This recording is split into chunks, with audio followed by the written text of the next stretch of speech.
இன்றைய விதுர நீதி ஸ்லோகத்தை பார்ப்போம். விதுரா, புத்திசாலித்தனமா கடின உழைப்பா எது மிகவும் அவசியமானது? அரசியல்.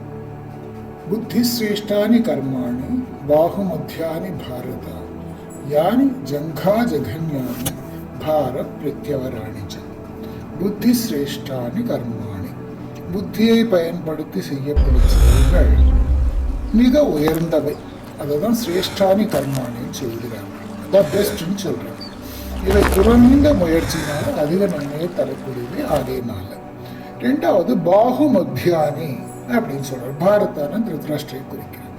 பாகுமத்தியானி, தோல் வலிமை, உடல் உழைப்பை மட்டும் பயன்படுத்தி செய்யப்படும் செயல்கள் நடுத்தரமானவை, ஆவரேஜா இருக்கும். யானி ஜங்கா ஜகன்யானி, கால்களை அலைச்சலுக்கு உள்ளாக்கி அலைந்து திரிந்து செய்யப்படும் செயல்கள் தரந்தவை. பார பிரத்யவராணிச்ச, வெறும் சுமையை தூக்குவது போன்ற கடினமான உழைப்பு மிகவும் சாதாரணமானது.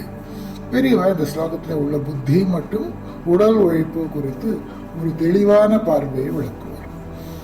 பெரியவா சொல்வா, ஒரு காரியத்தை செய்வதற்கு முன் உன் புத்தியை பயன்படுத்தி திட்டமிடு.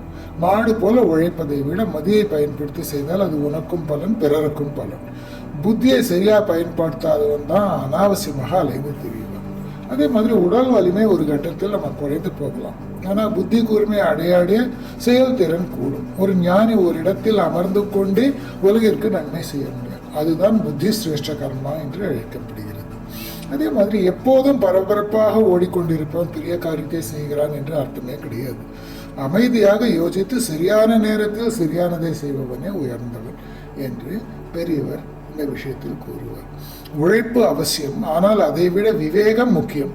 உன் புத்தியை தெய்வத்திடம் ஒப்படைத்து விட்டு செயல்படு. அது உன்னை சரியான பாதையில் வழிநடத்தும். அதுவே ஆற்றல் என்று பெரியவர் கூறுவார்.